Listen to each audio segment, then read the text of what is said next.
안녕하세요. 굿초이스 가족 여러분. 가족들 모임도 어렵고, 여행도 어렵고, 살다가 이런 날도 있네요. 그래도 힘을 냅시다. 어느 순간 다 지나갈 거예요. 개인적인 방역 수칙을 먼저 잘 지켜야 되고, 또 적당한 운동으로 건강하게, 보람 있게, 또 한 해도 잘 살아봅시다. 오늘 말씀의 제목은 축복의 주인공입니다. 읽을 말씀은 민수기 16장 1절에서 2절입니다. 레위의 정손 고핫의 손자 이스할의 아들 고라와 르우벤 자손 엘리압의 아들 다단과 아비람과 벨레셋의 아들 온이 당을 짓고 이스라엘 자손 총회에서 택함을 받은 자 곧 회중 가운데에서 이름 있는 지휘관 250명과 함께 일어나서 모세를 거스르니라. 아멘. 여러분 중에 지금까지 살아오면서 남을 욕 한 번도 안 했고 화도 한 번 안 내고 그렇게 산 사람 있으면 손 들어 보세요. 아마 한 사람도 없을 겁니다. 부부싸움도 한두 번은 다 하셨겠지요. 그런데 오늘 본문에 나오는 사건을 보면서 우리가 부부싸움하고 다른 사람에게 화내고 그런 일을 예사로 생각하면 안 되겠다는 그런 양심의 가책이 되는 메시지가 있습니다. 말씀을 전하는 저도 회개하는 마음으로 준비했으니까 말씀을 듣는 여러분도 내가 변해야 내 주변 사람들도 달라진다는 것을 명심하시기 바랍니다.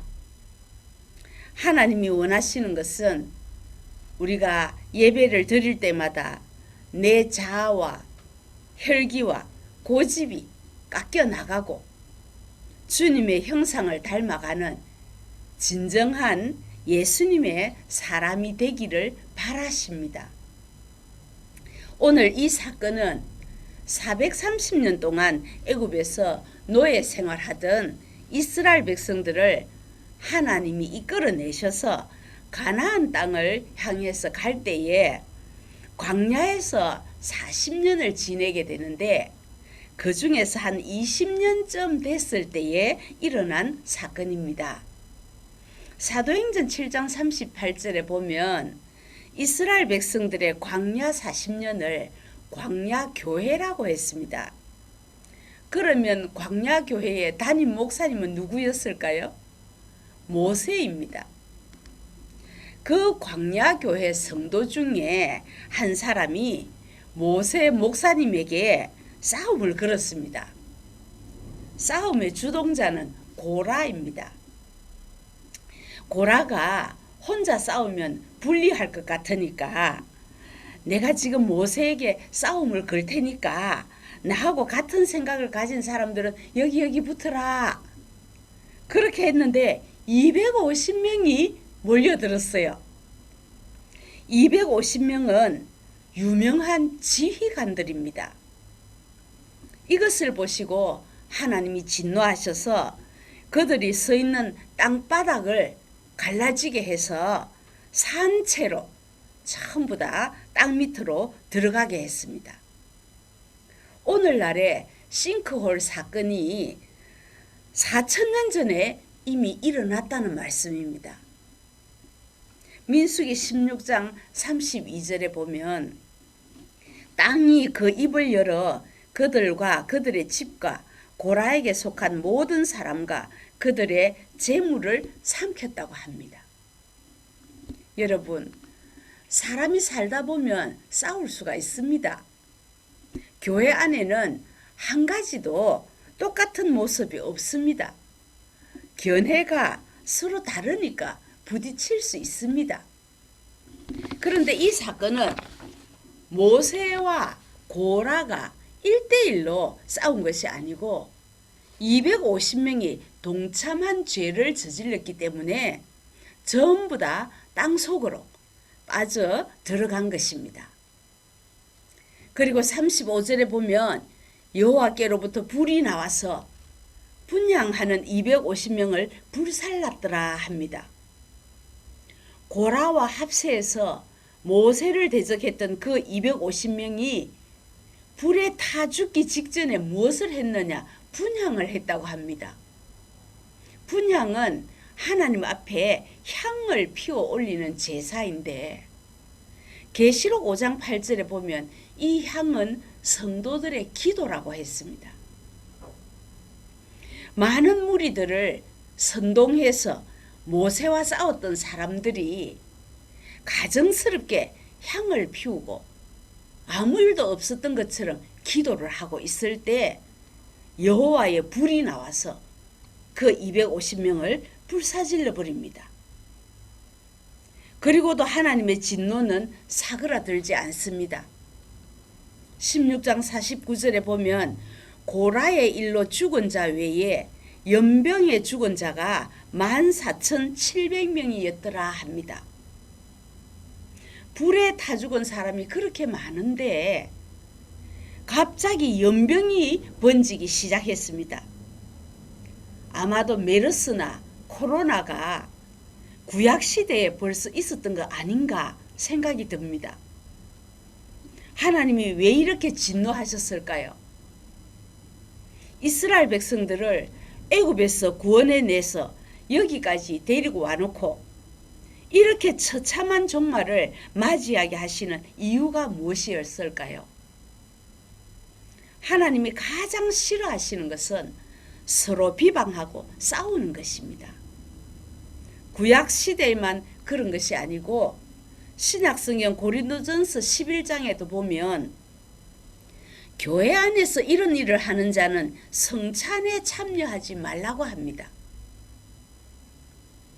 분쟁하고 다투는 자는 하나님의 질서를 망가뜨리는 사람이기 때문에 성찬을 먹을 수 없다고 합니다. 여러분, 성도의 가정은 작은 교회입니다. 가정에서 기도하지요, 찬송하지요. 그 가운데 하나님이 계십니다. 그런데 몇십 년 동안 같이 살던 부부가 어느 날 폭력으로, 폭언으로 서로의 가슴에 온갖 상처를 다 냅니다. 그래 놓고 거룩한 척 하나님 앞에서 그럴듯한 기도를 하고 있다면 하나님이 기뻐하지 않는다는 말입니다. 예수님이 이 땅에 오신 이유가 무엇입니까? 골로새서 1장 20절에 그의 십자가의 피로 화평을 이루사 만물 곧 땅에 있는 것들이나 하늘에 있는 것들이 그로 말미암아 자기와 화목하게 되기를 기뻐하심이라 했습니다. 정말로 주님의 십자가를 붙들었다면 사랑의 사람이 되어야 됩니다. 화평해야 됩니다. 가정에 주님의 십자가가 있다면 정말로 주님의 피로 사신 교회라면 그곳은 화평만 있어야 됩니다. 그 후에 하나님이 고라 자손에게 어떻게 했을까요? 분명히 민수기 16장 32절에 고라에 속한 모든 사람이 다 산채로 땅 밑에 들어가 버렸다고 했으니까 그 자손 대가 다 끊어졌다는 말일까? 씨가 말라버렸을까? 저는 이 부분이 궁금해서 성경을 샅샅이 찾는 중에 놀라운 사실을 발견했습니다. 민수기 26장 11절에 보니까 고라의 아들들은 죽지 아니하였더라 하는 말씀이 있습니다. 분명히 고라에 속한 모든 사람들은 산채로 지하로 다 빠졌는데 고라의 아들들은 죽지 않았더라. 이 사람들은 어떻게 살았을까요? 아버지가 죄를 짓는 그 현장에 분명히 있었을 텐데 아들들은 죽지 않았더라. 이 짤막한 구절이 우리에게 무엇을 가르쳐주고 있습니까? 그 해답이 민수기 27장 3절에 나옵니다. 우리 아버지가 광야에서 죽었으나 여호와를 거슬러 모인 고라의 무리에 들지 아니하고 고라의 아들들은 아버지가 하는 행동을 보고 그 죄에 동참하지 않고 오히려 그 반대편에 섰다는 말입니다. 철저하게 하나님께 순종하고 주의 종 편에 섰습니다. 아버지는 하나님을 대적하고 주의 종을 대적했지만 그 아들과 아버지가 전혀 다른 모습을 보여주고 있습니다. 그래서 고라의 죄는 고라 아들 대해서 저주가 완전히 끊어져 버립니다. 아브라함도 여호수아 24장에 보면 그 아버지 데라가 우상을 섬겼던 사람으로 유명합니다. 그런데 어떻게 아브라함을 믿음의 조상이라고 할까요? 우상을 섬기는 죄를 3, 4대까지 갚겠다고 분명히 하나님 말씀하셨는데 고라의 아들들에게도 아브라함에게도 조상은 우상을 섬기고 주의 종에게 대들고 그렇게 했는데 그 아들 대에 와서 전부 축복을 받습니다. 어떻게 이런 결과가 나올 수 있을까요? 여러분, 조상이 지은 죄의 유전을 오늘 여러분의 당대에 끊어버리세요. 끊을 수 있는 방법은 하나뿐입니다. 조상이 아무리 우상을 섬겼더라도 나는 예수님의 믿음 안에 서야 한다. 좌로우로 치우치면 안 된다. 오직 예수 그리스도 앞에 내 신앙 고백이 확실해야 됩니다. 누구를 비방하고 부정적인 소리를 하는 데는 절대 동참하지 마시고 좋은 얘기 하거든 같이 좋은 말 하세요. 창세기 34장에 보면 디나가 세겜에게 겁탈을 당했을 때 디나의 오빠 시몬과 레위가 원수를 갚겠다고 세겜 추장의 모든 남자들을 다 죽여버립니다. 그래서 살인자가 됩니다. 하나님은 이 사건 때문에 창세기 49장 7절에 저주를 받을 것이라 저주를 받을 것이라 2번이나 말씀합니다. 왜 저주가 왔습니까? 아무리 용서 못할 일이라도 다른 방법을 찾았어야 되는데 두 사람 중에 한 사람이라도 절대 사람은 죽이지 말자 그렇게 했어야 되는데 반대 의견을 냈으면 이 사건은 일어나지 않았습니다. 살인을 하자는데 마음이 똑같았기 때문에 비극적인 사건이 된 것입니다. 여러분, 우리는 빛의 자녀입니다. 부정적인 말을 하고 폭언을 하고 이런 사람과 같이 있으면 늘 시끄럽습니다. 고라의 아들들을 보세요. 부모가 하나님의 일을 방해하고 주의 종을 공격했을 때 그 일에 전혀 동참하지 않습니다. 하나님이 그래서 이 자녀들에게 5가지로 복을 주십니다. 첫 번째 축복은 역대상 6장에 보면 솔로몬 시대에 성전을 세우고 최초로 성가대를 조직합니다. 성전을 건축하는 동안에 계속해서 그 성가대가 찬양을 합니다. 여러분, 찬양대는 하나님의 영광을 나타내는 자리입니다. 이 찬양대의 선발대원으로 세워진 사람들이 바로 고라 자손들입니다.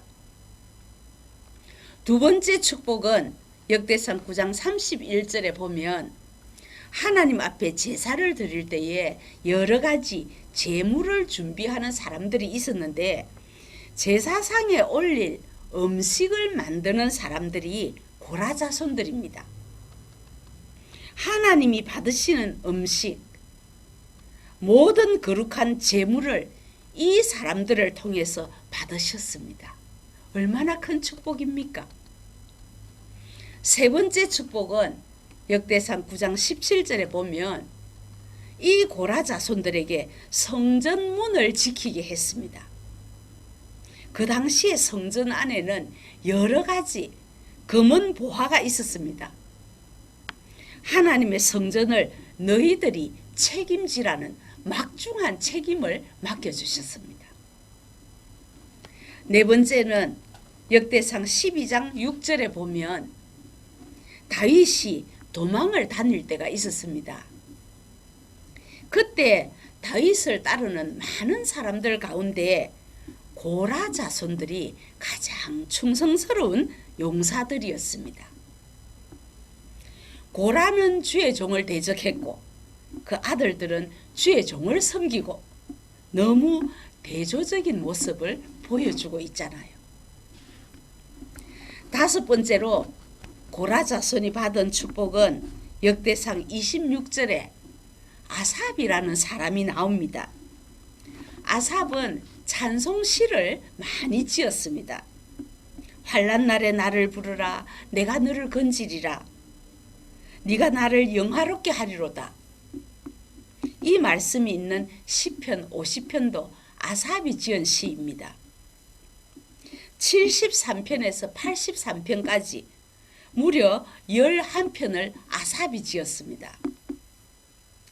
50편까지 합치면 12편을 아삽이 지었지요. 또 아삽 외에 다른 고라 자손들이 지은 시도 많습니다. 42편, 43, 45, 49, 87편 전체 20편이 고라 자손이 지은 찬송시입니다. 이 찬송시에는 전부 하나님을 높이는 내용밖에 없습니다. 여러분, 내 부모가 실수로든지 고의적이든지 하나님 앞에 큰 죄인으로 서 있을 수 있지만 하나님, 내 조상이 지은 죄의 저주를 내 대해서 끊어지게 해주세요. 내가 이 시간 믿음 안에 바로 서기를 원합니다. 내 자식에게는 축복을 물려주는 부모가 되게 해주세요. 여러분, 기도해야 됩니다. 말씀을 맺겠습니다. 예수님께서 십자가 피로 화평을 이루사 우리로 화목케 하셨다고 했으니까 우리는 그 화평의 십자가를 붙들어야 됩니다. 가정이 어떠하든지 생활 수준이 어떻든지 그건 아무 상관이 없습니다. 항상 감사의 소리, 격려의 소리, 축복의 소리가 있으면 그 가정이 바로 천국입니다. 그런 가정에서 보고 자란 자녀들이 하나님 나라의 일꾼이 되는 것입니다. 하나님은 우리에게 가정을 주셨지만 그것을 아름답게 만들어 가야 될 책임은 나에게 있는 것입니다. 항상 가족 간에 서로 존중하면서 오늘 주신 말씀으로 더욱 건강한 가정을 세워가시기를 간절히 소원합니다. 기도하겠습니다. 하나님 아버지, 오늘도 말씀으로 우리를 세워주심을 감사드립니다.